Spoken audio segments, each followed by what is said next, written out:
Assalamualaikum warahmatullahi wabarakatuh. Bismillahirrahmanirrahim. Bismillahi khairul asma. Bismillahilladzi la yadurru ma'asmihi syai'un fil ardi wala fis sama' wa huwas samiul alim. Alhamdulillahi wa kafa. Wassalatu wassalamu ala sayyidina Muhammadinil Mustafa wa ala alihi wa ashabihi ahli sidqi wal wafa. Amma ba'd. Al-mukarramun, para ulama, bil khusus guru kita Haji Haitami beserta seluruh pengurus Masjid Jami Al-Hidayah Kelurahan Sukabumi Selatan, Kecamatan Kebonjeruk, Jakarta Barat. Pak Lurah yang masih muda, yang ganteng, Lurah Sukabumi Selatan yang baru seminggu dilantik, mudah-mudahan Allah berikan kesehatan lahir dan batin sehingga mampu melaksanakan amanah dengan sebaik-baiknya. Bapak Ibu sekalian yang saya muliakan, ini karena ceramahnya terkait dengan pelantikan masjid, saya akan fokus ngomong soal masjid. Pasti ngantuk. Kalau ngomongin masjid pasti ngantuk. Jamaah sekalian yang dimuliakan Allah, tadi sudah kita saksikan bersama pelantikan pengurus Masjid Jami Al-Hidayah untuk masa jabatan 2021 sampai dengan 2025. Saya singkat saja. Dari sekian banyak yang dilantik tadi, dari mulai ketua sampai departemen yang paling akhir, itu adalah orang-orang yang menerima dua amanah. Yang pertama adalah amanah dari Allah Subhanahu wa Ta'ala yang kelak akan dimintakan pertanggungjawaban di hadapan Allah. Yang kedua adalah amanat dari orang-orang yang telah memilih hasil dari musyawarah bersama.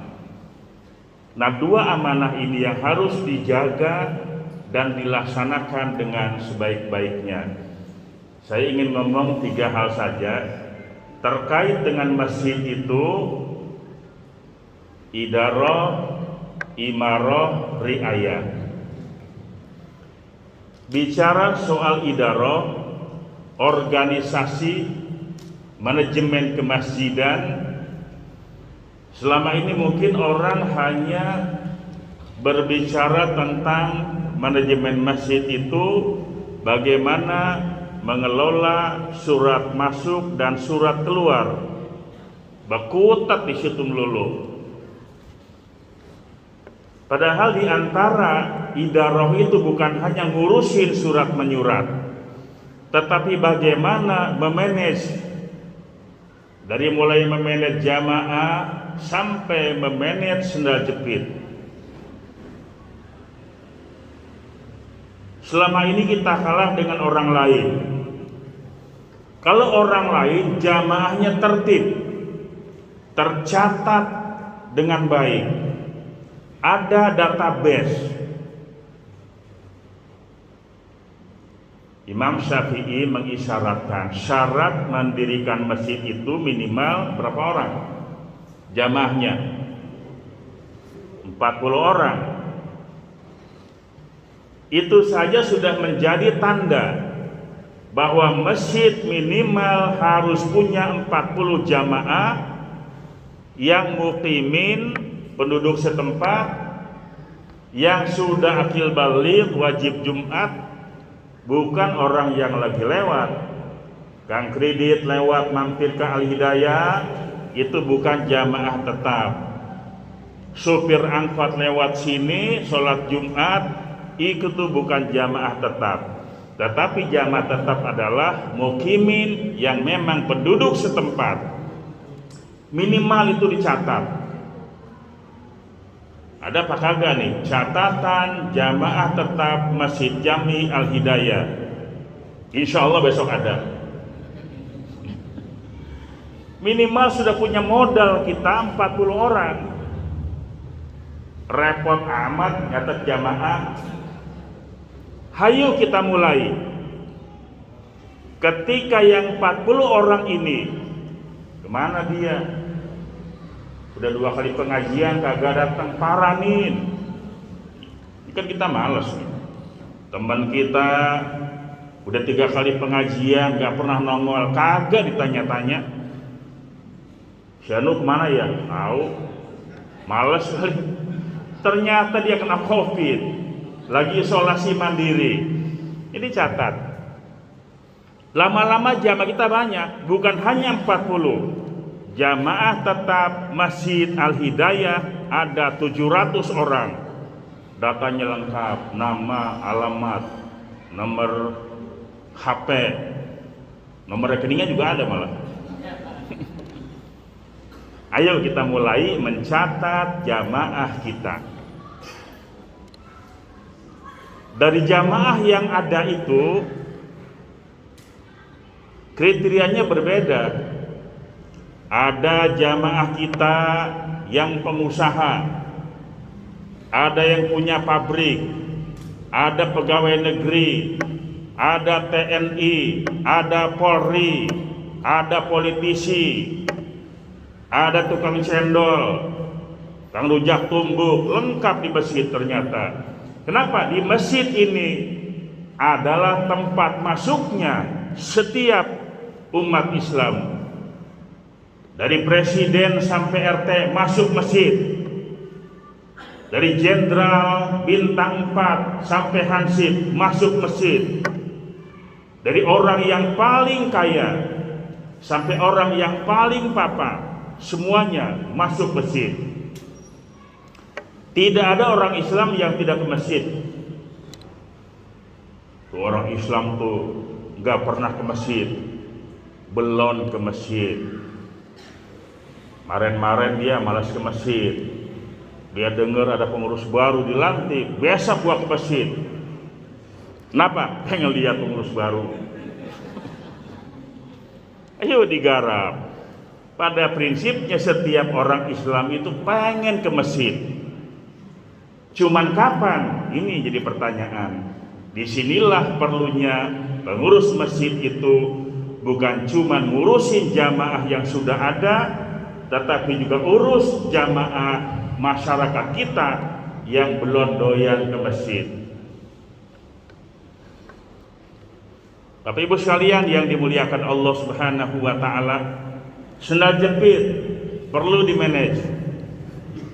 Kemarin musim Covid, beberapa kali saya wawancara dengan televisi terkait dengan jamaah, di antaranya adalah berwudu dari rumah.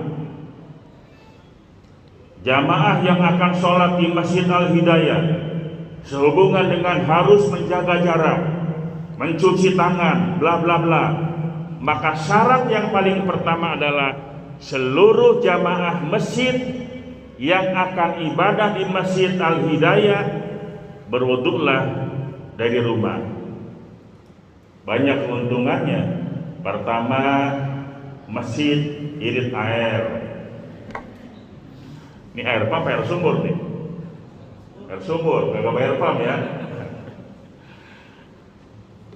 Tetapi jamaah yang datang ke masjid itu berwudunya di rumah dengan di masjid, jelas pahalanya berbeda.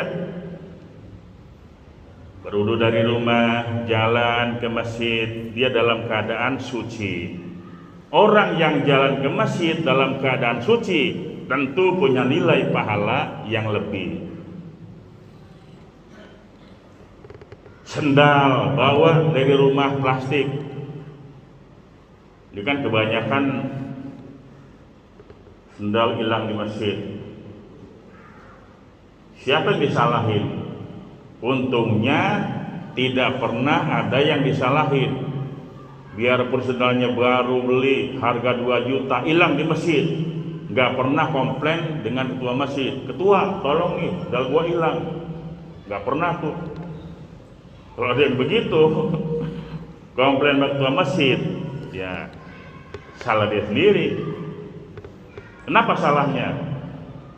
Ya sendal lu bagus banget. Kalau dia mah kan dengerin khotib ngomong, ambil yang bagus, tinggalin yang jelek. Nah ini bener ini, yang bagus dibawa pulang, yang jelek dia tinggal.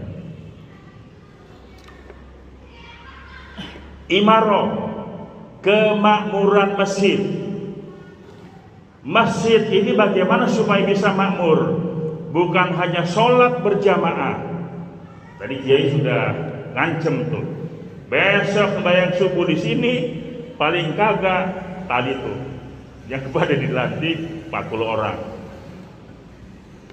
Memakmurkan masjid dengan sholat berjamaah, dengan majelis taklim.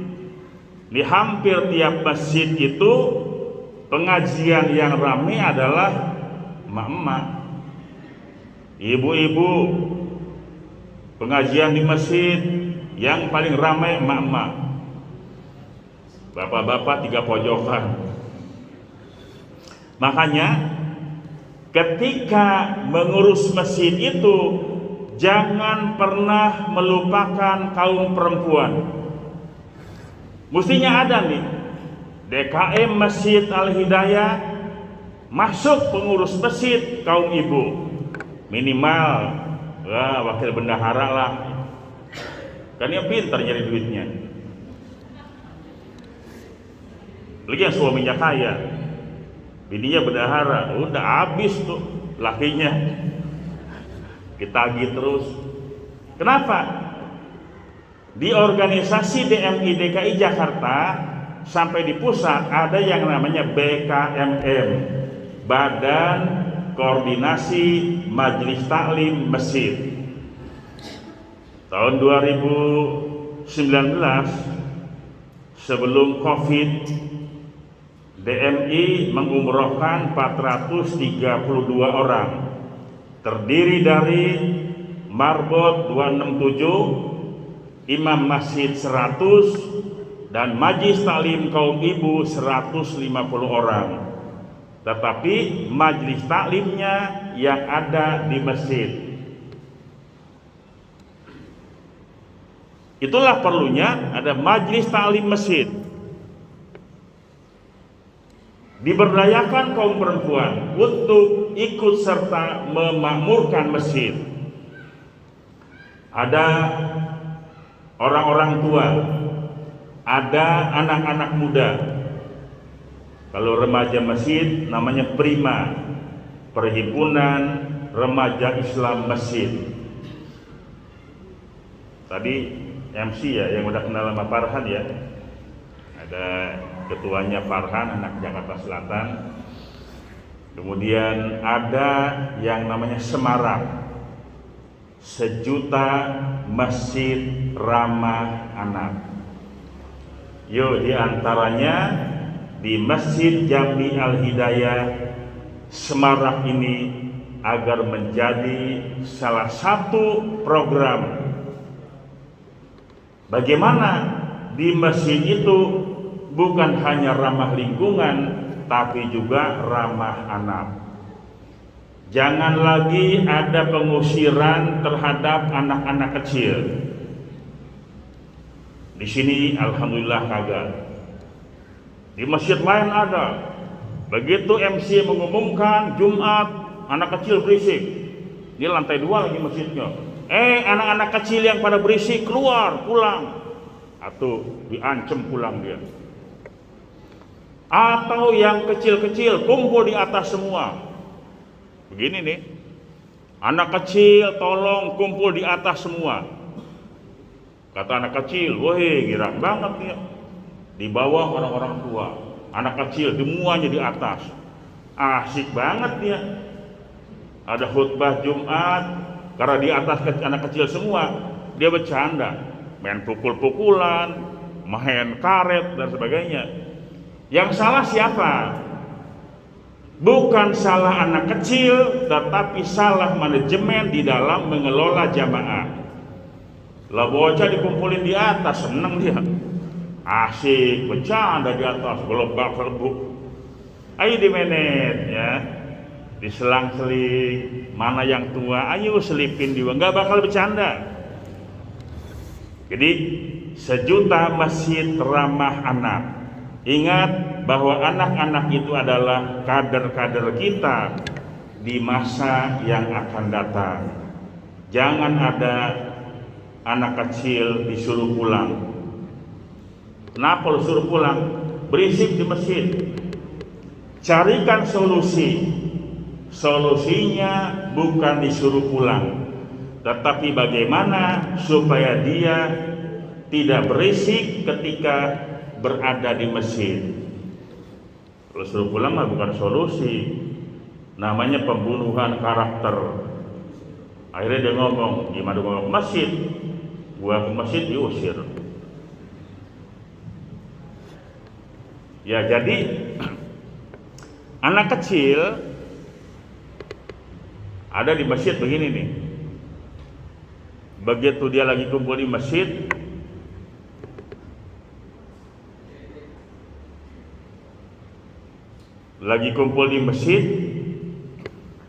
datang ketua masjid.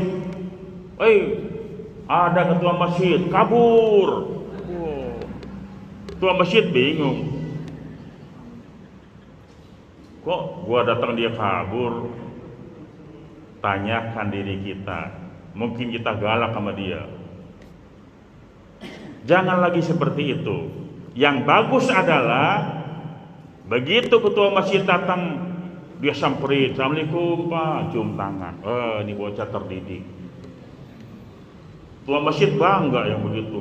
Tuh kan, gua datang dia kabur kan, hebat nggak gua? Hebat dari mana? Orang bocah pada kabur dikata hebat.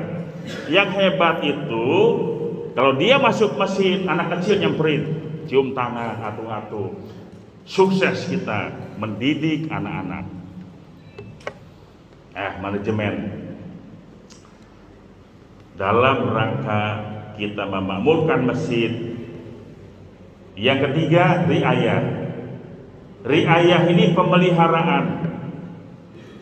Bukan hanya pemeliharaan fisik masjid, tetapi seluruh aset yang ada di masjid terpelihara dengan baik.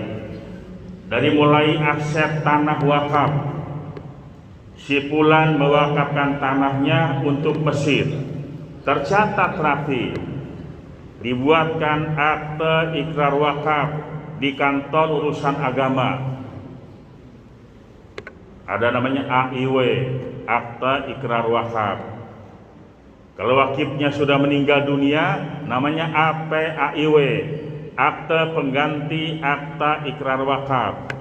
Ada model WK, WD, W5, Sunan Nazir. Kemudian dilaporkan ke BPN, jadilah sertifikat wakaf hak milik Masjid Jambi Al Hidayah. Ini udah ada ya, sertifikat hak milik. Jangan sampai nanti aset masjid itu tidak terawat. Dulu orang tuanya mewakafkan tanah, cara lisan doang. Harga tanah dulu murah, sekarang di sini udah puluhan juta semeter. Jamaah sekalian yang dimuliakan Allah Subhanahu wa taala. Nah, aset itu harus kita jaga betul. Termasuk juga pemeliharaan di masjid itu. Jangan sampai nanti orang nyari tempat buang air kecil bukan pakai mata nyarinya. Gampang di masjid mah, Nyari WC bukan pakai mata, Bu. Pakai apa? Pakai hidung. Diendus saja. Lo sono WC-nya lo. Mata mah susah, nyari hidung diendus. Bau di sana. Jadi harus terjaga betul. Masjid harus bersih. Jangan sampai nanti ada tamu datang, Masjid Jami Al Hidayah bau pesing toiletnya. Ayo kasih dia pewangi. Supaya apa? Orang ke WC itu setiap yang datang, oh ini masjid rapi, WC-nya lebih rapi, lebih wangi daripada hotel bintang 5. Ibu sekalian yang dimuliakan Allah Subhanahu wa Ta'ala, di riayah pemeliharaan masjid beserta seluruh asetnya itu terpelihara dengan baik. Memang zaman dulu kita pergantian pengurus masjid, pengurus yang baru yang ditinggalin cuma stempel doang. Gitu banyak begitu.